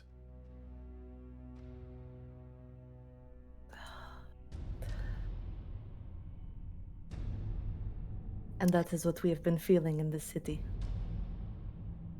Yes, it is. And you would simply choose death over fighting it? Your friend will not die. We cannot kill him. He came to us, but we cannot kill him. Or his death is not important. Aside from that, the Embrace cannot act until we are called upon by the sun. So it is written. But you can. How? You can rid this city of what is causing this. It may be that we already have this goal in mind. Good. But may we have him back in exchange? You see her kind of look very keenly at you in this moment, Vesper. My eyes have seen you before. Yes, you may have him back. If you rid this city of the stench of fear, of the thread of the weave, perhaps your friend may live. And perhaps you may know the truth, Vesper. She tenses. very visibly tenses. Then I will do whatever it takes. Good. We can help you. What do you know of what is happening in Port Nemeli? Aside from the war, or aside from just the craziness? The craziness. Just What do you think is the craziness? you see it in the people's faces on every street corner, except for so far him, pointing at Omar, and the guards. Hi. Right, the guards. Close to a month ago, the people have had difficulty sleeping. The entire city has been thrown into a strange state. The guards. This event coincides with the arrival of new equipment for the soldiers in Port Nemeli, namely their new helmets.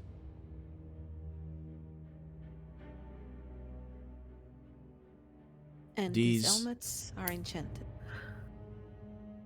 Your friend Omar could maybe explain that better to you. But these events are happening all across the world, not just in Port Nemeli.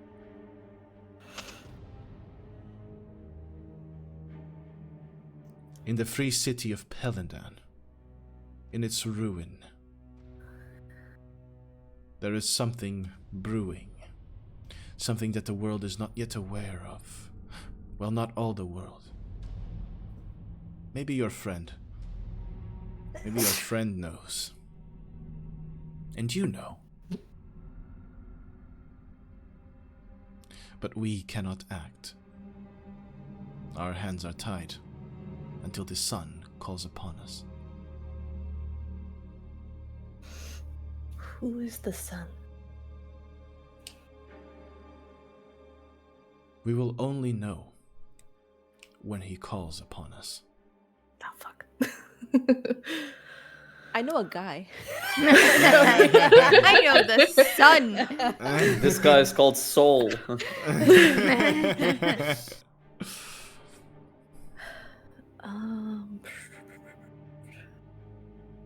Is there any way we can get this sun to act? Your path is intertwined with the path of the sun. You will know him before we do.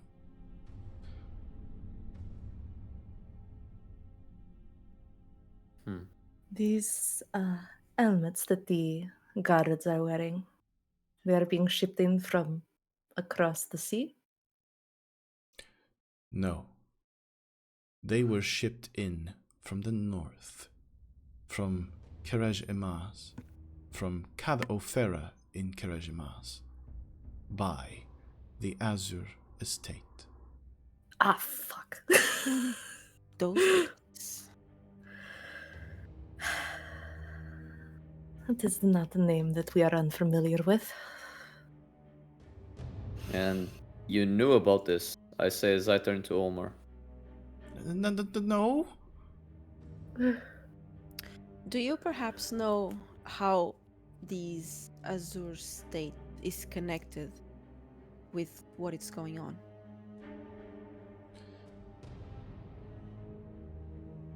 You already know that, don't you, Violet Ion? Why does everyone know my name? Famous. What about me? Emily. What about him? And I point at Ash. Did they created it? They create what? Whatever is causing this. What is causing this is far older than they could ever be. They are helping it. They are.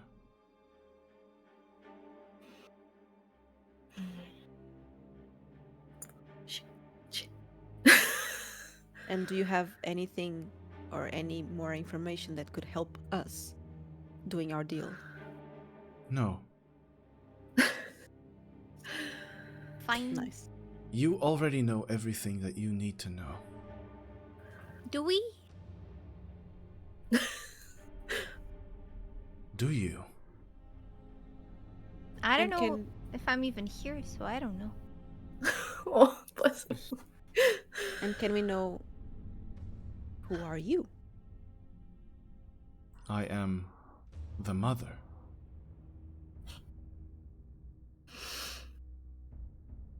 If you're the mother, how many sons do you have and daughters?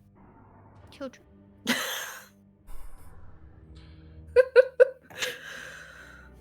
She extends her hands to all of the people in the room, the embrace figures that are siding the corridor. And as she extends her hands towards them and you look in their direction, they all look at you in perfect synchrony. My You're children. well trained. Perhaps not as well trained as you. You've caught one of them after all. They were foolish, and I was lucky. No, Vesper. They led you to where you're supposed to be. They were anything but foolish.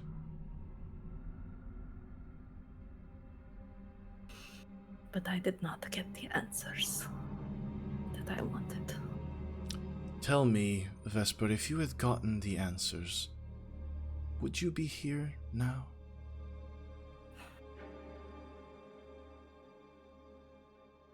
It's possible. However, things would be different. Things are Perhaps as not they like are. this. Things are as they are because they have to be. And because the embrace makes it so. So that the veil might be mended.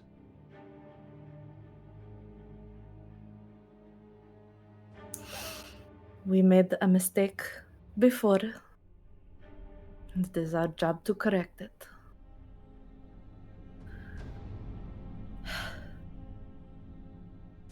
Just be sure that Sargon returns to us whole. I have no reason to kill him. Although I did have reasons to kill his family. And that is why they died. Why? Because his family accepted a deal from the Azure estate. Oh, god damn it. One I that hate those guys. put them in danger and put this whole city in danger. One deal that made sure that we are where we are right now.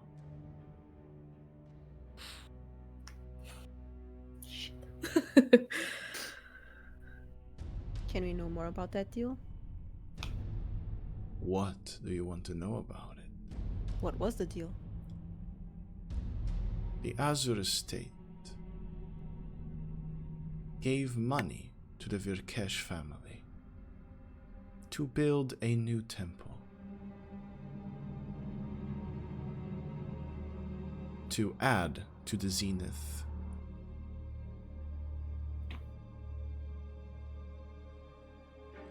The Zenith? Yes, the Zenith being the temple of the All-Mother. Okay, thank you. Here in Port Namelli. What lies inside the temple, I do not know. For it is not my place to know. That's where they've been taking the people, right? The crazy people. Okay. Well, we have a new place to go. Mhm.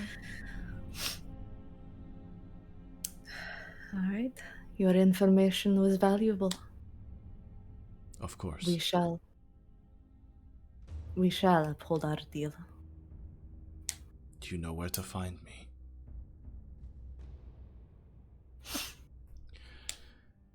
Do you guys leave? Yeah.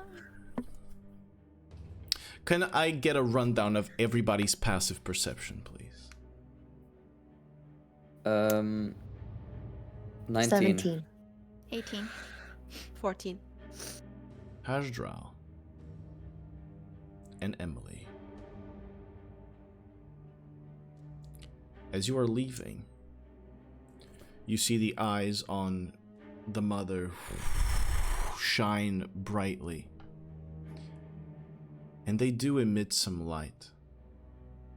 And on or through that light, just at the very end of the hood, kind of drifting around her neck, you see a little flowing piece of silver hair. And that's where we're going to end today's session. Oh man. Ay. Ah. Alright. Great job, guys! Woo! We're done. I feel so That was confused cool. about the silver hair. I'll tell you after. yeah, But- okay. It's Mizzy, not Violet. Yeah, but Violet Yeah. doesn't know shit. Yeah. Um, But Mizzy knows some stuff. I mean, everybody who's actually everybody except Mick here knows some stuff about silver hair. Man, You'll learn now. Anyway, thank you guys out there for watching. If you did, I hope you enjoyed today's episode and allergies that happened during the episode. you know, it's actually not just Mizzy that's struggling with that. I am too. But yeah, there you go. We're all actually struggling with that, except Mick, because Mick is just a man of faith. He just wants to impart wisdom on people, as he did today. For allergies. Yeah, he's too holy for allergies. Dalgar protects. hey, I did sneeze once. I did sneeze once. One time in my life. Ever. I just want to be part. Yeah, you want to be part of the group. Anyway, thank you guys very much for watching. Really appreciate it. We will be back next week to see where this is going to develop. And yeah, take care. Drink lots of water. And stay away from the cold. And Yes. not away from books. Books are good. Study. Stay away from drugs. And Drugs pollen. And pollen. Stay away from dust. Yeah, and illegal activities. Bye, guys. Take care. Bye bye. Bye. Bye.